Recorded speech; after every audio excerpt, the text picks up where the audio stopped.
Ogiga nyo. Chama. Ndafizuka ini. Cha. Go.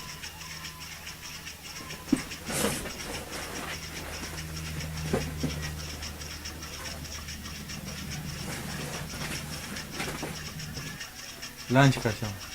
Ai ina ndikwate mda. Chigo. Ish. Ndala aisi lunch mani ndokusaka tichinzi tiri masalad kai. Ayo vale. Mas, chimoko changu chinondifarira. Sadza mdala ufana kuja sadza. Ayo vale. Sadza ndozodya manheru me. Unozobikirwa nani? Nechimoko changu. Ati chinondifarira. Iwe ndo pane danger scale mimanje. Ayo vale. Kufarirwa nemukadzi. Iwe. Eka. Ngwarira shamwari. Ngwarira. Hambo kufarire. Bas. Usanyeperwe. Alright. Tudatu ijao. Tudatu ozomboita ka experiment ka. Nasma neru. Anti roka chiriko imbwa yako roki. Roki ya roki ari kumboka. Saka unotora roki nechimoko chako.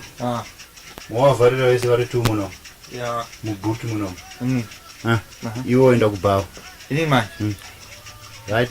Oswera kubawa iko 2 hours. Wadzoka? Ovhura bhutu. Uone kuti ndiana chiri kukufarira. Because ndiroki ega ari kukufarira ipapo. Yeah. Mangwana ndiri kuuya uzokutora kuchipatara ikoko mdara. Wachorwa musana nemupini iwewe. No. Ande tocheka uso. Chakolanchi. Ija. Aiwa. Intoda zvine starch ni.